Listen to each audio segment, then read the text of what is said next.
રામ રામ અમારી આ ચેનલમાં આપનું સ્વાગત છે। મિત્રો આજે વાત કરવી છે કે પહેલાના મહારાજાઓ પહેલાના રાજાઓ જે છે કેમ પ્રજાપ્રેમી હતા, કેમ એટલા બધા નિર્મળ હૃદયના હતા, કેમ પ્રજાપ્રેમી હતા અને કોણ કોણ પ્રજાપ્રેમી રાજાઓ હતા। આજે ઘણા લોકો આપણે આવી વાત કરીએ ને કે મહારાજાઓ પ્રજાપ્રેમી હતા તો આ રાજકારણી આવે એવી માનસિકતા ફેલાવી દીધી છે કે મહારાજાઓ પ્રજાપ્રેમી નહોતા, એવી માનસિકતાઓ લોકોની અંદર બેસાડી દેવામાં આવી છે। એટલે એના વિશે વાત કરવી છે। ત્યાર પછી આજે વાત એમ કરવી છે કે આજના જે આ ચંગ ખૂટલ રાજનેતાઓ છે, ચંગ ખૂટલ રાજકારણીઓ છે, એ પ્રજા ઉપર કેમ આટલું બધું લોકતંત્રની અંદર દમન કરે છે, કેમ ક્યાંય વિરોધ કરવા નથી દેતા, કેમ પ્રજાને જે છે સતત ને સતત મુશ્કેલીઓનો સામનો કરવો પડે છે। પ્રજાના પ્રાણ પ્રશ્નો ક્યારેય ગમે તે સરકારો આવે સોલ્વ નથી થતા, પ્રજાના પ્રાણ પ્રશ્નો એ વિશે વાત કરવી છે। તો એનું એકમાત્ર કારણ આ છે, એ કારણ વિશે આપણે ચર્ચા કરવી છે।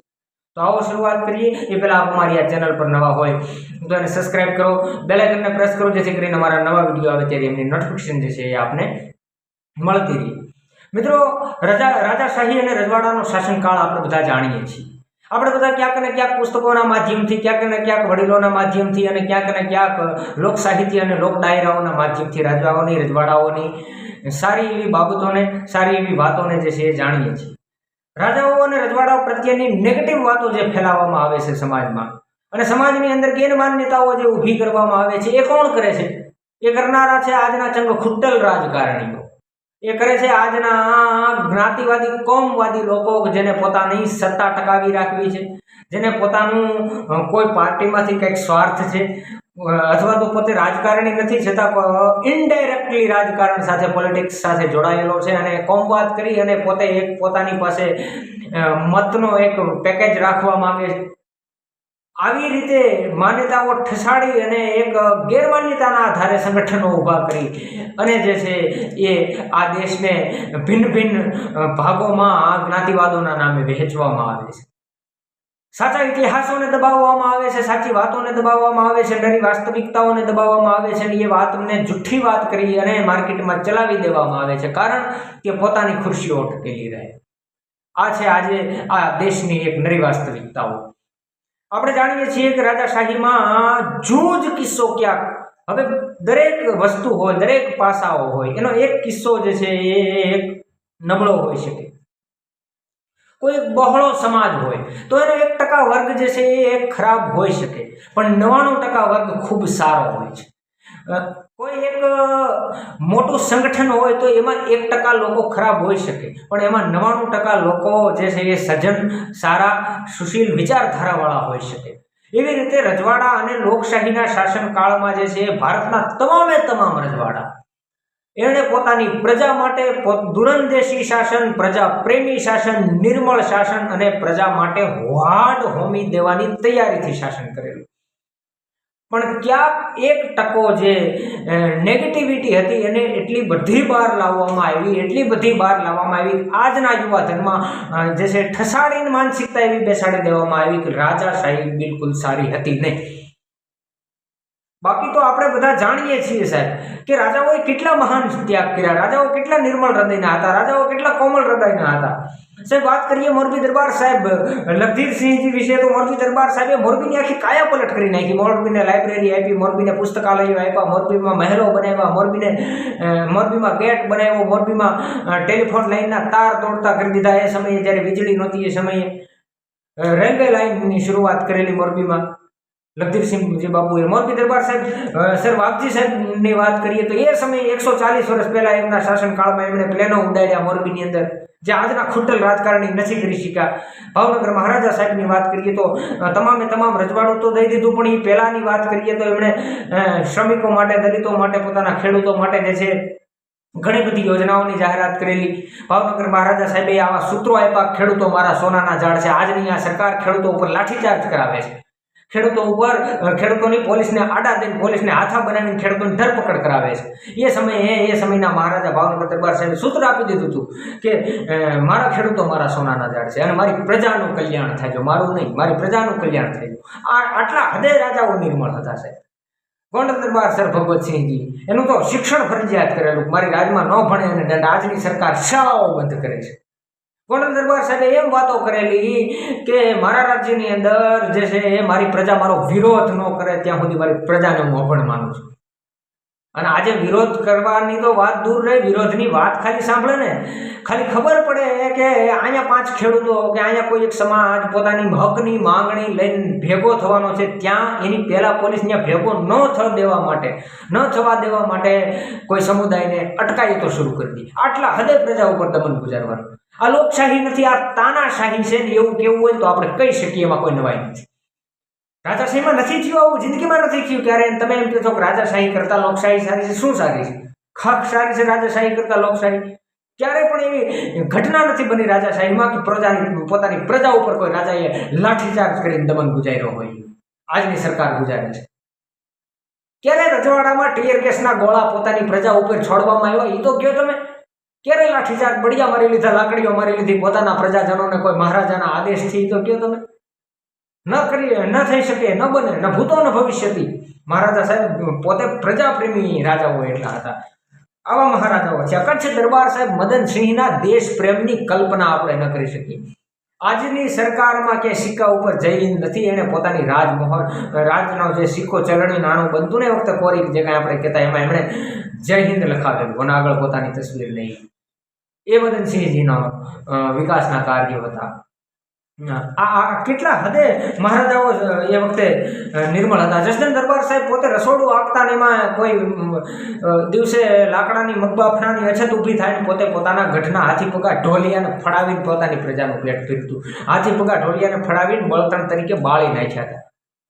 આવી રીતે હડ હોમી દેવાની રજા. અરે આ દેશની ધરતીમાં રાજાઓના એવા ઇતિહાસો છે કે જો વરસાદ ન વરસતો તો રાજા પોતે ઉપવાસ કરતા પોતાના ખેડૂતો માટે કે હે કુદરત, હવે અમારા આ ખેડૂતો ભૂખે મરે છે, કંઈક ને કંઈક આમાં વરસાદ વરસાવો. આટલા હદની એમની વેદના હતી. પણ આ શા માટે? આ રાજકારણીઓમાં કેમ આ પ્રકારનું એક પણ ગુણ નથી? અને મહારાજાઓમાં કેમ આટલી બધી કરુણતા હતી? કેમ આટલા બધા મહારાજાઓ જે છે પોતાની પ્રજા ઉપર ઓળઘોળ હતા, પોતાની પ્રજા ઉપર ન્યોછાવર હતા? એનું કારણ મારે આજે કહેવું છે. એનું કારણ આજે આપને સમજાવવું છે આ તકે, આ વિડીયોના માધ્યમથી. એનું કારણ માત્ર ને માત્ર એક છે કે એના કોઈ બીજા કારણો નથી. જ્યારે રજવાડાનો શાસનકાળ હતો, રજવાડાનો સમયકાળ હતો, એવા સમયે એવા સંજોગોમાં જે છે એ મહારાજાઓ હતા, રાજાઓ હતા. આ દેશના એ રાજાઓ એ ક્યાંય ચૂંટણીઓના ભય નહોતા, એને ક્યાંય ચૂંટણીઓ થવાની નહોતી, છતાં પણ પોતે કામ કરતા, રાત દિવસ કામ કરતા.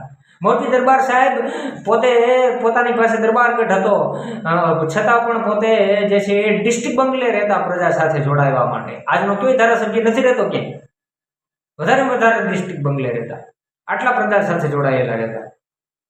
પણ આટલું બધું કરુણતા રાજાઓમાં આવતી ક્યાંથી? રાજાઓ આટલા બધા કરુણ હતા કેમ? રાજાઓને ખરાબ ચિતરવા વાળા ખાસ ધ્યાનથી સાંભળે આ વિડીયોને.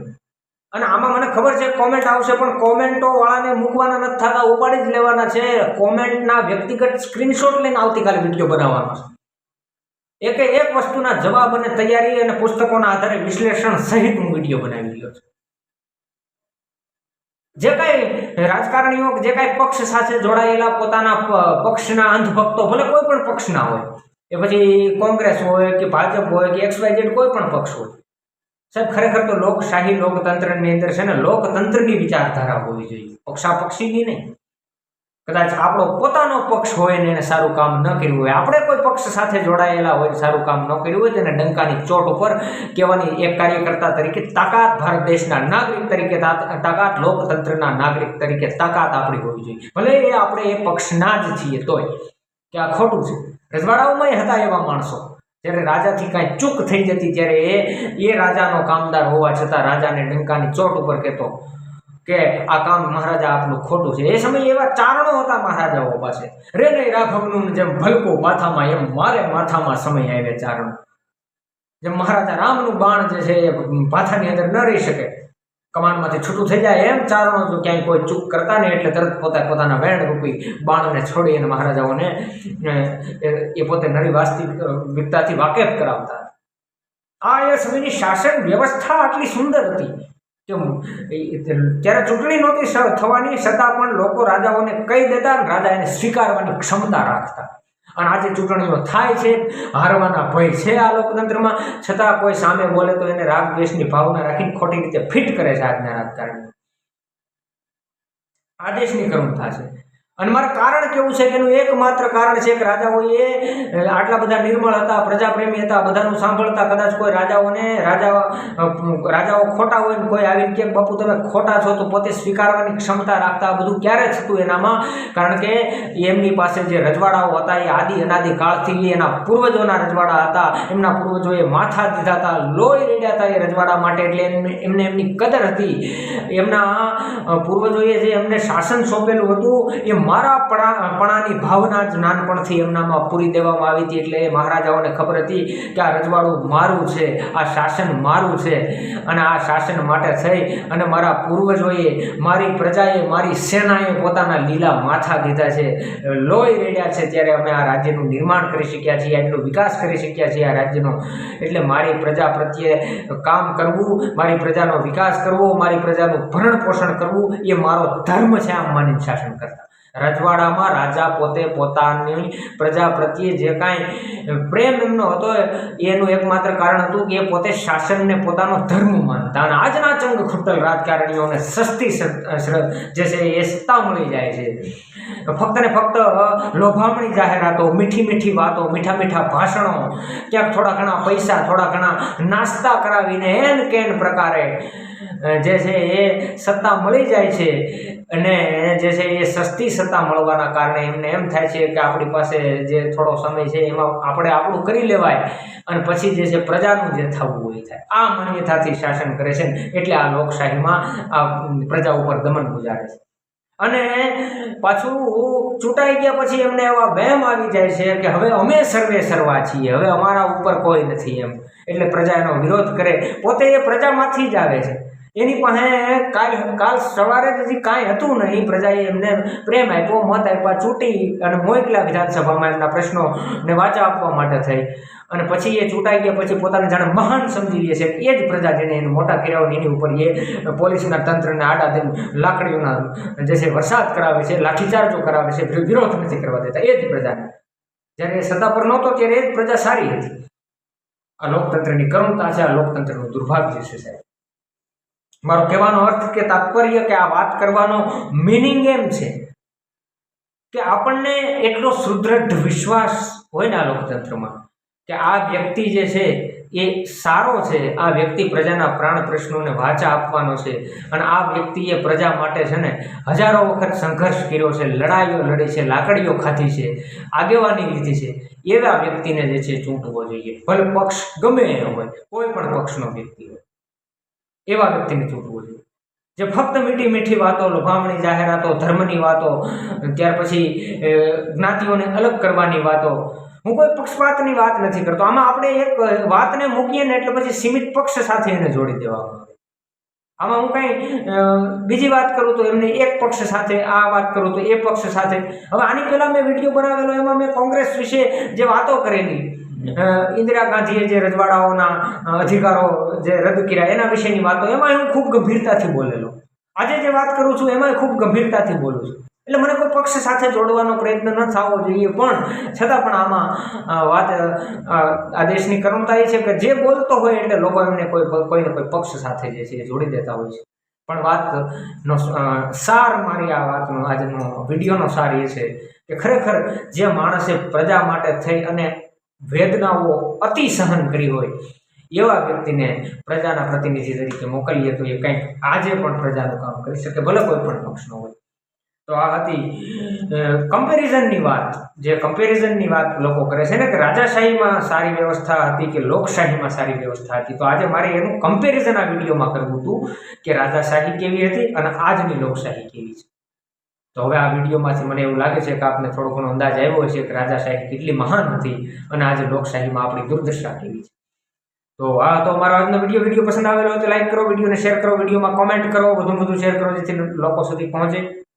ચેનલને સબસ્ક્રાઇબ કરો, ખાસ કરીને બેલ આઇકનને પ્રેસ કરો જેથી અમારા નવા વિડીયો આવે ત્યારે તમારા ફોનમાં અમારા નવા વિડીયોની નોટિફિકેશન સીધી જ મળીશું એક નવા વિડીયો સાથે આવી જ કોઈ અવનવી વાત લઈને. તો ત્યાં સુધી ધન્યવાદ. રામ રામ.